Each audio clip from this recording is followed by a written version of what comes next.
जय श्री कृष्णा, राधे राधे। आप सभी भक्तों का आपके अपने YouTube चैनल श्री कृष्ण दीवानी में हार्दिक स्वागत है। आज हम सुन रहे हैं मार्गशीर्ष मास महात्म्य अध्याय 14 की कथा। पिछले अध्याय की कथा में हम सभी ने सुना था राजा वीर बाहु के द्वारा भारद्वाज मुनि से जब यह पूछा गया कि हे महात्मन, मुझे यह एकंटक राज्य, सुंदर, गुणवान और भगवान की भक्ति करने वाली यह पत्नी मुझे मेरे किस पुण्य से प्राप्त हुई है। तब भरद्वाज मुनि ने राजा से उनके पूर्व जन्म का वृतांत सुनाया और उनसे कहा कि हे राजन, तुम पिछले जन्म में जीव हिंसा करने वाले एक शूद्र थे। नास्तिक, दुराचारी, परस्त्रीगामी, कर्तघ्न, उद्दंड और सदाचार शून्य थे। परंतु तुम्हारे जो यह स्त्री है, यह पूर्व जन्म में भी तुम्हारी पत्नी ही थी। इसके लिए मन, वाणी और क्रिया के द्वारा सेवन करने योग्य तुम्हारे सिवा कोई दूसरा नहीं था। पिछले अध्याय में यह कथा हमने विस्तार पूर्वक सुनी थी। अब आज उससे आगे की कथा सुन रहे हैं। सभी बोलिए विष्णु भगवान की जय। ओम नमो भगवते वासुदेवाय। श्री राधा कृष्णाभ्याम नमो नमः। राजा वीर बाहु से भरद्वाज मुनि उनके पूर्व जन्म का वृतांत सुनाते हुए उनसे कहते हैं कि हे राजन, वह श्रेष्ठ ब्राह्मण देवशर्मा, उस ब्राह्मण ने तुमसे कहा कि हे शूद्र, सहसा तुम्हारे मन में भगवान विष्णु के ऊपर जो ऐसी पूर्ण श्रद्धा बुद्धि हुई है, इससे तुम तीर्थ और व्रत के बिना ही करोड़ों पापों से मुक्त हो गए। अतिथि सत्कार और भक्ति से तुम्हें भगवान विष्णु का पद प्राप्त हुआ है। इस प्रकार तुमसे यूं कहकर देवशर्मा ब्राह्मण तीर्थराज प्रयाग को चले गए। हे राजन, तुमने जो कुछ भी मुझसे पूछा था वह सब मैंने तुम्हें कह सुनाया है। यह सुनकर भरद्वाज मुनि से राजा वीरबाहु बोले कि हे ब्राह्मण, संपूर्ण एकादशी की उत्तम विधि का उपदेश कीजिए, जिससे कि भगवान विष्णु की प्रसन्नता प्राप्त हो। यह सुनकर भरद्वाज मुनि ने कहा कि हे नरश्रेष्ठ, मार्गशीर्ष आदि महीनों में सभी द्वादशी तिथियों को कल्याणमय अखंड एकादशी व्रत का पालन करना चाहिए।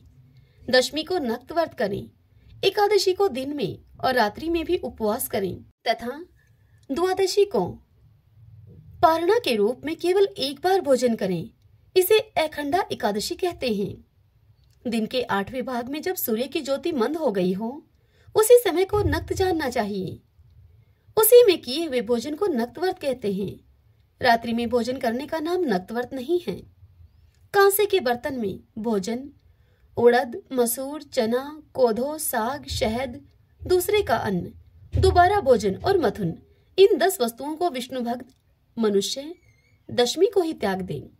बार बार जलपान, हिंसा, अपवित्रता, असत्य भाषण, पान चबाना, दातुन करना, दिन में सोना, मथुन का सेवन करना, जुआ खेलना, रात में सोना और पतित मनुष्यों से वार्तालाप करना, विष्णु भक्त पुरुष इन 11 बातों को एकादशी के दिन त्याग दें।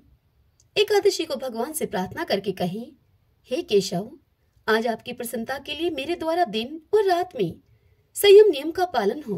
मेरी सोई हुई इंद्रियों के द्वारा मेरे स्वप्न में कोई विकलता, भोजन या मथुन की क्रिया हो जाए, अथवा मेरे दांतों के अंदर यदि पहले से ही अन्न सटा हुआ हो, तो हे पुरुषोत्तम, इन सब बातों को क्षमा कीजिए।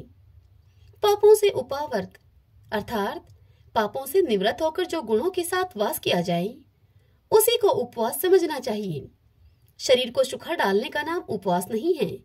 पहले कही हुई 10 बातें और पराया अन्न, शहद और शरीर में तेल मलना आदि कार्य द्वादशी के दिन विष्णु भक्त पुरुष न करे। फिर द्वादशी आने पर भगवान से इस प्रकार प्रार्थना करके कहे, हे भगवान गरुड़ ध्वज, आज सब पापों का नाश करने वाली पुण्यमयी पवित्र द्वादशी तिथि मेरे लिए प्राप्त हुई है। इसमें मैं पारण करूंगा, आप प्रसन्न होइए। तदंतर ब्राह्मणों को भोजन कराकर स्वयं भोजन करें। इस विधि से जब तक वर्ष की समाप्ति हो, तब तक विद्वान पुरुष एकादशी व्रत करता रहे। जब वर्ष पूरा हो जाए तो उसका उद्यापन करे। मार्गशीर्ष मास के शुभ शुक्ल पक्ष में एकादशी का उद्यापन किया जाता है। उसमें विधि के जानने वाले 12 ब्राह्मणों को आमंत्रित करके 13वें विधिज्ञ आचार्य को पत्नी के सहित आमंत्रित करें। यजमान स्नान करके पवित्र होकर श्रद्धा एवं इंद्रिय संयम पूर्वक पाद, अर्घ्य और वस्त्र आदि सामग्रियों से आचार्य आदि का पूजन करें। तत्पश्चात आचार्य उत्तम रंगों से चक्र कमल संयुक्त सर्वतोभद्र मंडल बनाए। उस मंडल को श्वेत वस्त्र से आवेष्टित करे। फिर पंच पल्लव तथा पंचरत्न से युक्त कर्पूर और अगरू के सुगंध से वासित जल पूर्ण कलश को लाल कपड़े से वेष्टित करके उसके ऊपर तांबे का पूर्ण पात्र रखें। साथ ही उस कलश को फूलों की मालाओं से भी आवेष्टित करें। आवेष्टित करना, ढकना और उसे सर्वतोभद्र मंडल के ऊपर स्थापित कर दे। कलश के ऊपर भगवान श्री लक्ष्मी नारायण की स्थापना करें। तदंतर सर्वतोभद्र मंडल में 12 मासों के अधिपतियों की स्थापना करके अखंड व्रत की पूर्ति के लिए उनका पूजन करना चाहिए। मंडल से पूर्व भाग में शुभ शंख की स्थापना करते हुए कहे, हे पांचजान्य, तुम पहले समुद्र से उत्पन्न हुए, फिर भगवान विष्णु ने तुम्हें अपने हाथों में धारण किया। संपूर्ण देवताओं ने तुम्हारे रूप को संवारा है। तुम्हें मेरा नमस्कार है। सर्वतोभद्र मंडल से उत्तर दिशा में हवन के लिए वेदी बनावें और संकल्प पूर्वक वेदोक्त विष्णु संबंधी मंत्रों से हवन करें। फिर भगवान विष्णु की प्रतिमा का स्थापन और पुरुष सूक्त एवं पौराणिक शुभ मंत्रों से उसका पूजन करें। नैवेद्य चढ़ाएं, धूप दीप आदि उपहार भेंट करके उसकी आरती उतारें। फिर यक्ष कर्दम अर्थात कर्पूर, अगरू, कस्तूरी और कंकोल से बनाए हुए अंगलेप, इनसे पूजा करके परिक्रमा करें। ब्राह्मणों से स्वस्ति वाचन कराकर उन्हें नमस्कार करें। उसके बाद ब्राह्मणों को आचार्य आदि कर्म से वैदिक मंत्रों का जप करना चाहिए। जप के लिए पवमान सूक्त, मंडल ब्राह्मण, मधु अवाता, ऋतायते इत्यादि 3 मंत्र, तेजोवसी, सुक्रंज, वाचम ब्रह्मा, पवित्रवंतम, सूर्यश्य तथा विष्णुर महसी इत्यादि संहितोक्त मंत्र श्रेष्ठ माने गए हैं। जप के अंत में भगवान विष्णु की कलश के ऊपर स्थापना करनी चाहिए।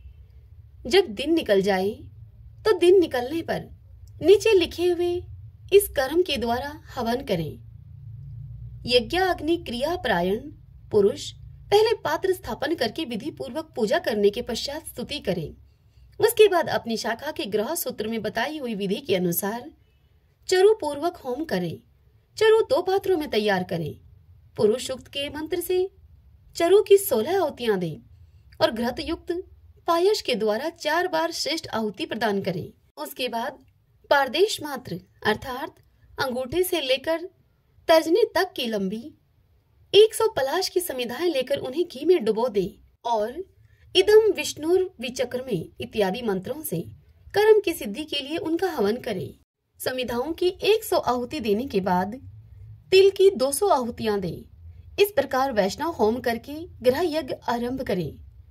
उसमें भी कर्मशः समिधा होम, चरु होम और तिल होम करने चाहिए। तत्पश्चात स्वस्ति वाचन कराकर पूजन करें। फिर ऋत्विजों को दक्षिणा दे और भगवान की प्रसन्नता के लिए ब्राह्मण को एक दूध देने वाली गऊ और सुंदर बैल दे। तदंतर ब्राह्मणों को 13 पद दान करें। सपत्नीक आचार्य को वस्त्रों से संतुष्ट करें और धन के सहित महादान दे। पारण कर लेने पर रात को ब्राह्मणों को जल से भरे हुए वस्त्र वेष्टित 25 कलश दान करें। अपनी शक्ति के अनुसार व्रत का उद्यापन करना चाहिए। इस प्रकार अखंड एकादशी व्रत का वर्णन किया गया है। श्रीमन नारायण नारायण हरि हरि, भजमन नारायण नारायण हरि हरि।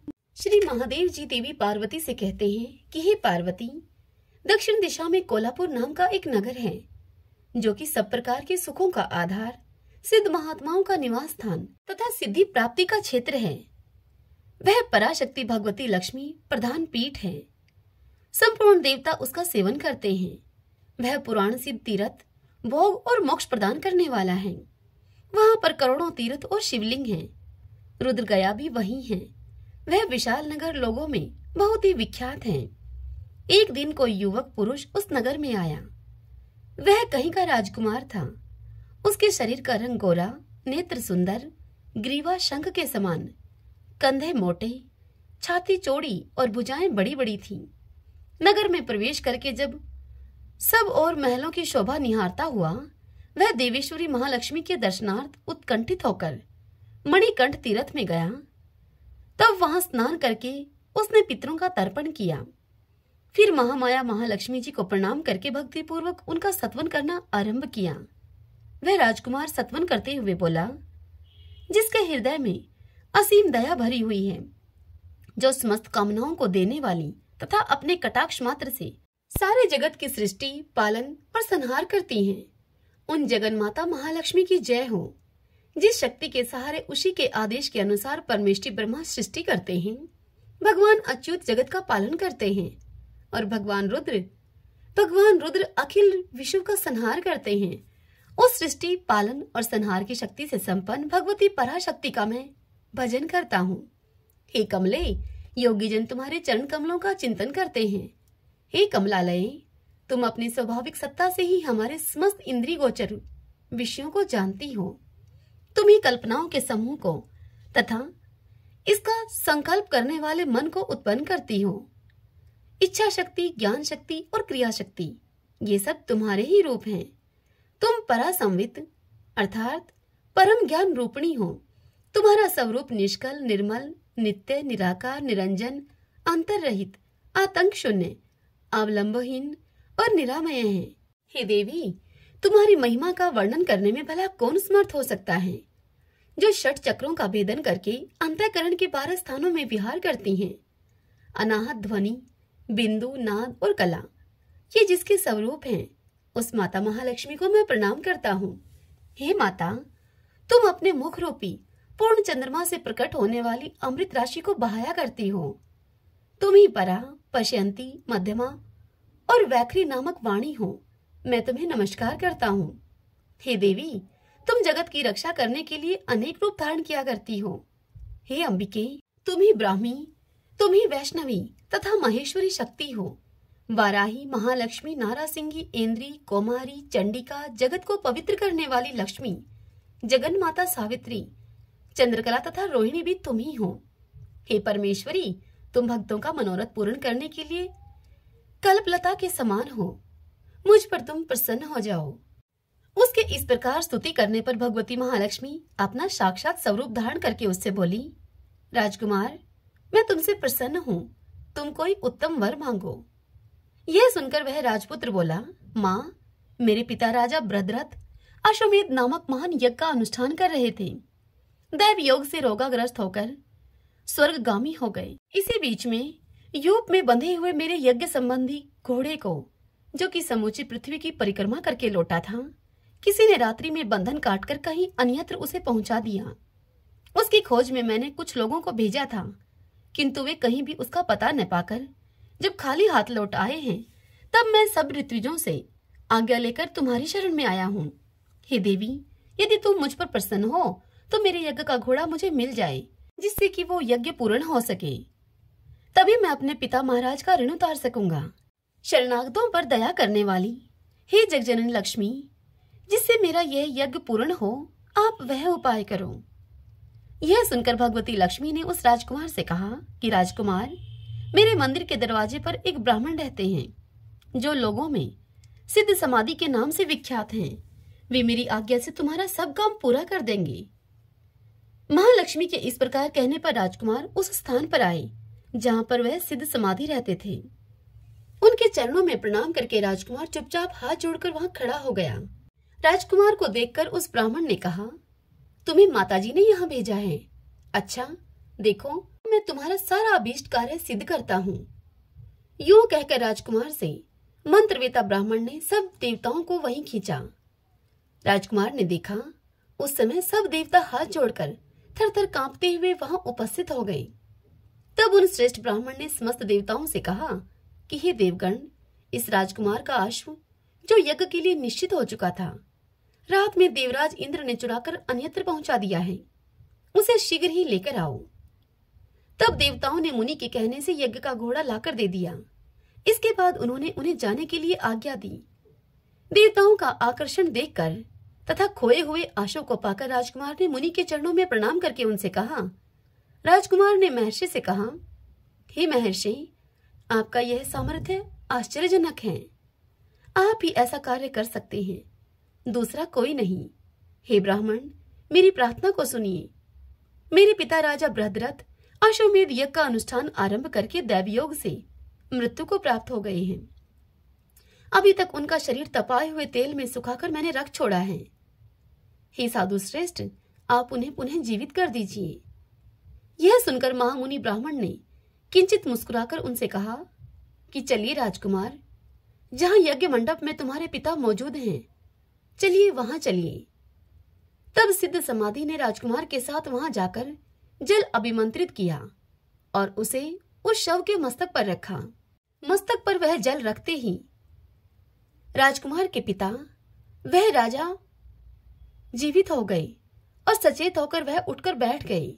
फिर उन्होंने ब्राह्मण को देखकर उनसे पूछा कि हे धर्म स्वरूप, आप कौन हैं? तब राजकुमार ने महाराज से पहले का सारा हाल कह सुनाया। राजा ने अपने को पुनः जीवनदान देने वाले ब्राह्मण को नमस्कार करके उनसे पूछा, हे ब्राह्मण, किस पुण्य से आपको यह अलौकिक शक्ति प्राप्त हुई है? तब राजा के इस प्रकार पूछने पर उस ब्राह्मण ने मधुर वाणी में राजा से कहा कि हे राजन, मैं प्रतिदिन आलस्य रहित होकर गीता के 12वें अध्याय का जप करता हूँ। उसी शक्ति के द्वारा तुम्हें यह जीवन मिला है। यह सुनकर ब्राह्मणों के सहित राजा ने उन ब्रह्म ऋषि से गीता के 12वें अध्याय का अध्ययन किया। उसके महात्म्य से उन सबकी सद्गति हो गई। दूसरे जीव भी उसके पाठ से परम मोक्ष को प्राप्त हो चुके हैं। श्रीमन नारायण नारायण हरि हरि, भजमन नारायण नारायण हरि हरि। श्री हरिपाल जी का जन्म ब्राह्मण कुल में हुआ था। वे श्री भगवान के अकिंचन भक्त थे। संत सेवा में उनकी बड़ी प्रीति थी। प्रतिदिन उनके यहाँ साधुओं की पंगत हुआ करती थी।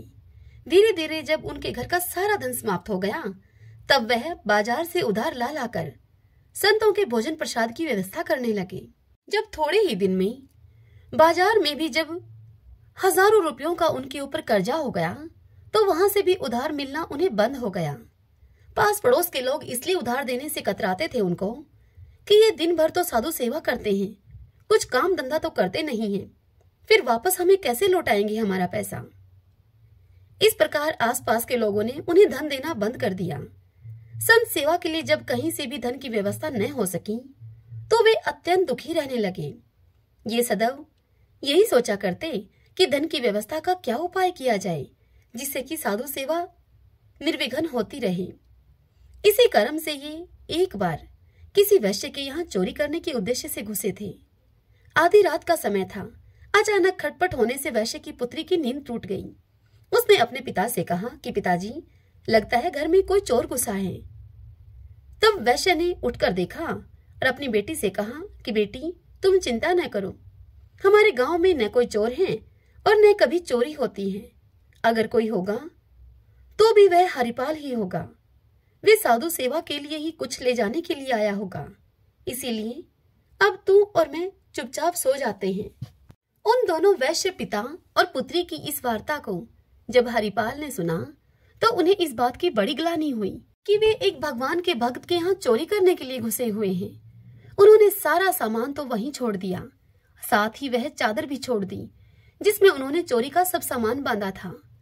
इस घटना के बाद उन्होंने चोरी करना भी छोड़ दिया, क्योंकि इसमें इस बात का भय था कि कहीं गलती से किसी भक्त के यहाँ चोरी न हो जाए, क्योंकि यदि ऐसा हुआ तो यह अपराध बन जाएगा। तो साधुओं की सेवा करने के लिए धन की व्यवस्था भी उनको करनी थी, इसलिए उन्होंने जंगल में जाकर वेशभूषा यानी कि तिलक, माला, कंठी आदि इससे परीक्षाकार भक्तों को लूटना शुरू किया और उसी धन से साधु संतों की सेवा करने लगे। एक दिन द्वार पर साधु संतों की एक बड़ी मंडली आ पहुंची। तब श्री हरिपाल ने अपनी पत्नी से कहा कि देवी, आज हमारे बड़े भाग्य हैं जो इतने सारे संत हमारे घर पर आए हैं। तुम इनके लिए भोजन का कुछ उपाय करो। यह सुनकर उस पत्नी ने कहा कि स्वामी, घर में तो एक दाना भी नहीं है, मैं क्या इंतजाम करूं? तब हरिपाल जी ने कहा कि कहीं आस पड़ोस से कुछ मांग कर ले आओ। तब उनकी पत्नी बोली कि पास पड़ोस वाले मुझे कुछ नहीं देते, यहाँ तक कि जब उनके द्वार की तरफ मैं जाती हूँ तो वह अपना दरवाजा बंद कर लेते हैं। अब तो भगवान ही कोई उपाय कर सकते हैं। मैं तो आपसे भी यही कहूंगी कि हम दोनों बैठकर भगवान से ही इस बात के लिए प्रार्थना करते हैं, वे ही हम लोगों की सुनेंगे। तब अपनी पत्नी की इस बात को सुनकर भक्त श्री हरिपाल कुछ क्षण के लिए उदास हो गए और फिर अपनी पत्नी से बोले कि ठीक है, जैसा तू कहती है वैसा ही करूंगा। फिर क्या था, भगत दंपति ने अपनी दीन भाव से भगवान की शरण ली और वे बोले कि प्रभु, बाहर संत मंडली खड़ी है। हे दीनानाथ, अब लाज तुम्हारे ही हाथ में है। इधर अपने निष्किंचन और संत सेवी भक्त हरिपाल को चिंतित जानकर द्वारकानाथ भगवान श्री कृष्ण व्याकुल हो गए। भक्त की चिंता ही भगवान की चिंता होती है और उसका निवारण करना ही उनका कार्य है। फिर क्या था, भगवान ने तुरंत ही एक सेठ का रूप धारण किया, मूल्यवान वस्त्र आभूषण धारण किए और चलने को तैयार हो गए। तब यह देखकर रुक्मिणी जी ने उनसे पूछा कि प्रभु, आज अचानक आप कहाँ चल दिए और यह क्या वेश बना रखा है? तब भगवान ने रुक्मिणी से कहा कि एक भक्त के घर जा रहा था, पर तुमने मुझे टोक दिया, अब कुशल नहीं दिखती मुझे। श्री रुक्मिणी जी ने किंचित रोष व्यक्त करते हुए प्रभु से कहा, आपको तो जहाँ जाना होता है वहां चल देते हैं, मुझे तो पूछते तक भी नहीं है, और जब आज मैंने आपसे पूछ लिया है तो आप कह रहे हैं कि मुझे टोक दिया। तब भगवान ने मुस्कुराते हुए रुक्मिणी से कहा कि अच्छा ठीक है, तुम भी चलो, बड़ा भारी भक्त है मेरा, अतः खूब सज धज कर चलो। देखो, मैंने भी खूब सुंदर वस्त्र और मूल्यवान आभूषण धारण कर लिए हैं। भगवान का प्रोत्साहन पाकर श्री रुक्मिणी जी ने नख से शिख तक, यानी कि नखूनों से ऊपर सिर तक मणि रतन जटित आभूषणों से श्रृंगार किया और अब चलने के लिए तैयार हो गई। भगवान श्री द्वारकाधीश और श्री रुक्मिणी जी दोनों सेठ सेठानी बनकर भक्त हरिपाल के द्वार पर आए और उनसे कहा कि भाई, हमें फलाने गांव में जाना है, मार्ग में जंगल पड़ता है और मेरे पास रत्न आभूषण आदि मूल्यवान वस्तुएं हैं। यदि हमें उस गांव तक कोई पहुंचा दे तो हम उसे मजदूरी दे देंगे। भला अंधा क्या चाहे, दो आंखें। श्री हरिपाल जी को तो मुंह मांगी मुराद भी मिल गई थी। हरिपाल जी ने उनसे कहा कि मेरे दरवाजे पर संतजन बैठे हैं, इनके लिए भोजन की व्यवस्था करनी है, इसलिए यदि मजदूरी के पैसे मुझे पहले दे दें आप, तो मैं आपके साथ चला चलूं। भगवान तो तैयार ही बैठे थे ऐसा करने के लिए। तब भगवान ने तुरंत श्री हरिपाल को पैसे दे दिए। श्री हरिपाल ने रुपए देकर पत्नी से कहा कि इन रुपयों से तुम संतों को बाल भोग करवाओ, मैं इन्हें पहुंचाकर अभी आता हूँ। श्री हरिपाल जी आगे आगे और सेठ सेठानी बने हुए भगवान और श्री रुक्मिणी जी उनके पीछे पीछे। हरिपाल जी सोचते हुए चले जा रहे थे कि सेठ के पास माल तो बहुत है, परंतु भक्त है कि नहीं इस बात का पता नहीं, क्योंकि भक्तों को लूटना नहीं है, इसलिए ये बार बार पीछे मुड़कर सेठ सेठानी को देख लेते और वेश के आधार पर उनकी परीक्षा करते रहते। इन्हें इन लोगों के शरीर पर न कोई तिलक दिखाई दे रहा था और न ही कंठी माला। रास्ते में चर्चा भी केवल धन दौलत और व्यापार वाणिज्य की ही हो रही थी। हरिपाल जी के मन में यह बात अब दृढ़ हो गई कि ये लोग वैष्णव नहीं हैं, पक्के दुनियादारी व्यक्ति ही हैं, अतः इन्हें लूटना अनुचित नहीं है।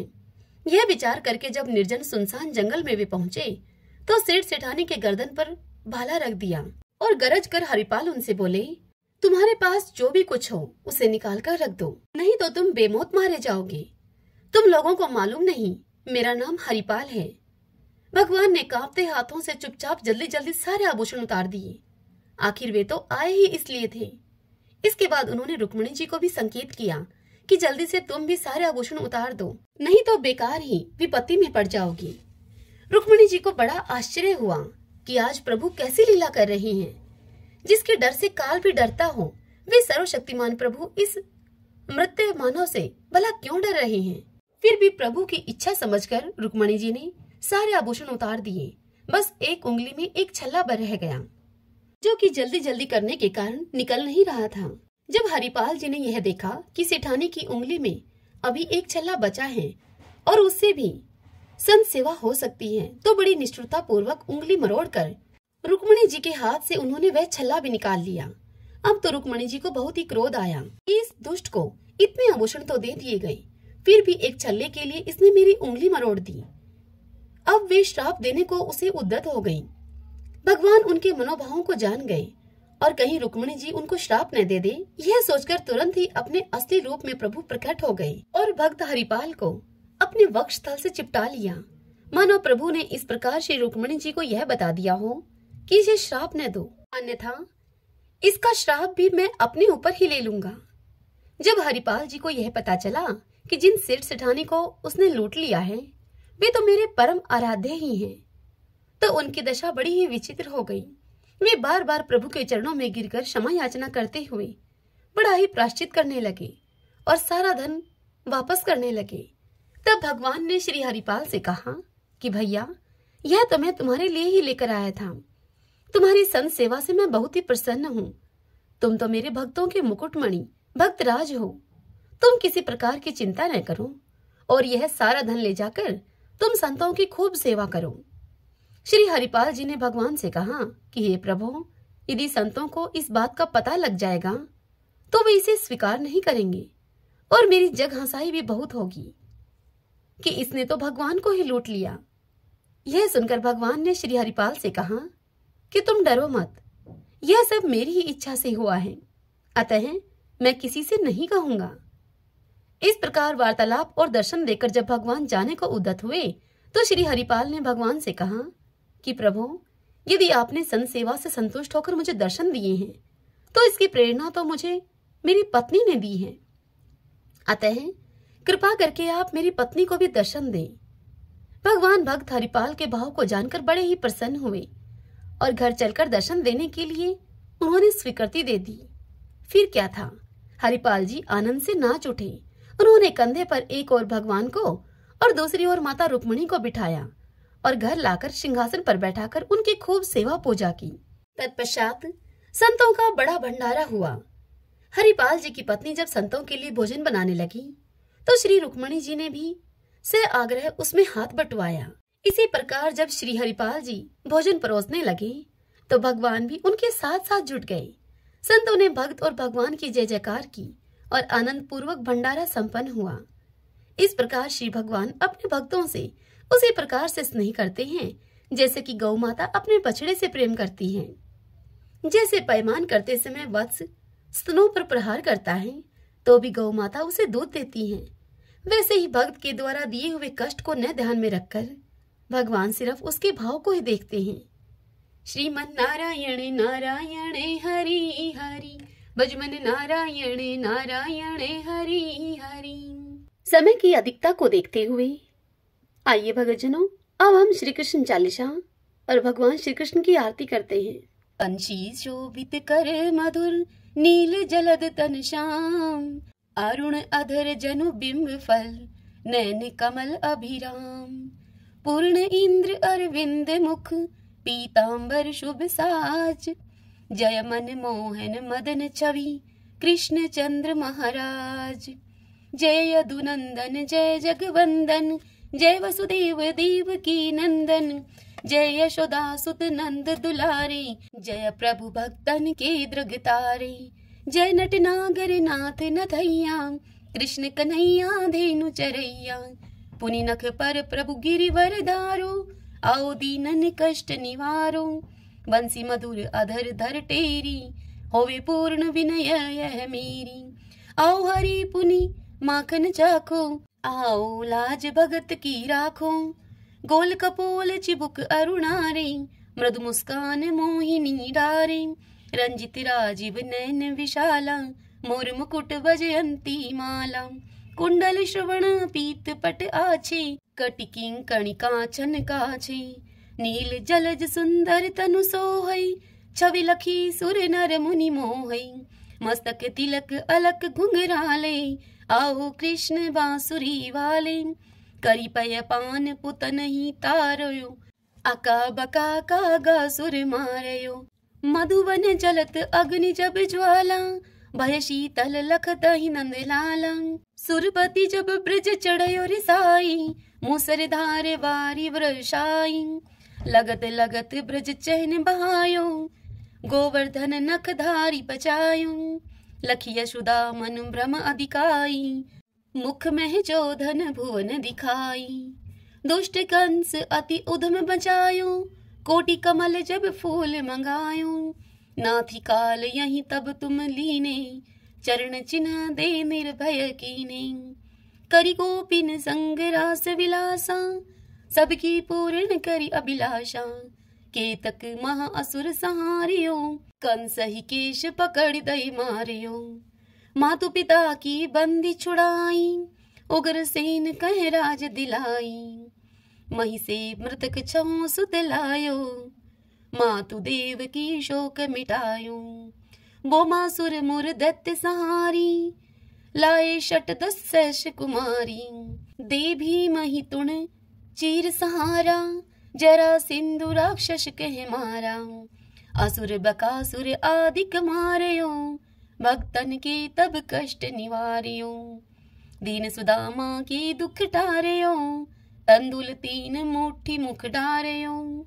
प्रेम के साग विदुर घर मांगे, दुर्योधन के मेवा त्यागे। लखी प्रेम की महिमा भारी, ऐसे श्याम दीन हितकारी। मारत के पारथ रथ हाके, लिए चक्र कर नहीं बल थाके। निज गीता के ज्ञान सुनाए, भक्त हृदय सुधा बरसाए। मीरा थी ऐसी मत वाली, विष पी गई बजा करके ताली। राणा भेजा सांप पिटारी, शाली ग्राम बने बनवारी। निज माया तुम विध ही दिखायो, उरते संशय शकल मिटायो। तब शत निंदा करी तत्काला, जीवन मुक्त भयो शिशुपाला। जब ही द्रौपदी टेर लगाई, दीनानाथ लाज अब जाई। तुरत ही बसन बने नंद लाला, बड़े चीर भय अरि मुँह काला। अस अनाथ के नाथ कन्हैया, डूबत भवर बचावत नैया। सुंदर दास आस उरधारी, दया दृष्टि कीजे बनवारी। नाथ सकल मम कुमति निवारो, क्षमहु वेगी अपराध हमारो। खोलो पट अब दर्शन दीजिए, बोलो कृष्ण कन्हैया की जय। बोलो कृष्ण कन्हैया की जय। यह चालीसा कृष्ण का पाठ करे उरधारी। अष्ट सिद्धि नवनिधि फल लह पदार्थ चारी, लह पदार्थ चारी। ओम श्री कृष्णाय नमो नमः। आइए अब हम श्री कृष्ण भगवान की आरती करते हैं। आरती युगल किशोर की जय, राधे तन मन धन निछावर की जय। रवि शशि कोटि बदन की शोभा, ताहि निरख मेरो मन लोभा। गोर श्याम मुख निरखत राजै, प्रभु को रूप नैन भर पीजे। कंचन थार कपूर की बाती, हरियाए निर्मल भई छाती। फूलन की सीज फूलन की माला, रत्न सिंहासन बैठे नंद लाला। मोर मुकुट मुरली कर सोहे, नटवर वेश देख मन मोहे। ओढ़ो नील पीत पट सारी, कुंज बिहारी गिरवरधारी। श्री पुरुषोत्तम गिरवरधारी, आरती करत सकल ब्रज नारी। नंद नंदन वर्ष भानु किशोरी, परमानंद स्वामी अविचल जोरी। सभी बोलिए श्री कृष्ण भगवान की जय। तो आइए भगवान के इन नामों को 5 बार बोलते हुए संकीर्तन करते हैं। श्री कृष्ण गोविंद हरि मुरारी, हे नाथ नारायण वासुदेव। श्री कृष्ण गोविंद हरि मुरारी, हे नाथ नारायण वासुदेव। श्री कृष्ण गोविंद हरि मुरारी, हे नाथ नारायण वासुदेव। श्री कृष्ण गोविंद हरि मुरारी, हे नाथ नारायण वासुदेव। श्री कृष्ण गोविंद हरि मुरारी, हे नाथ नारायण वासुदेव। सभी बोलिए विष्णु भगवान की जय। श्री राधा कृष्णाभ्याम नमो नमः। भक्तजनों, आज की यह कथा आपको कैसी लगी? यदि आपको यह कथा उपयोगी लगी हो तो इस वीडियो को आप लाइक करें और कमेंट बॉक्स में जय श्री कृष्णा लिखिए। और यदि आप हमारे चैनल पर पहली बार आए हैं तो आप हमारे इस चैनल श्री कृष्ण दीवानी को सब्सक्राइब कर लीजिए।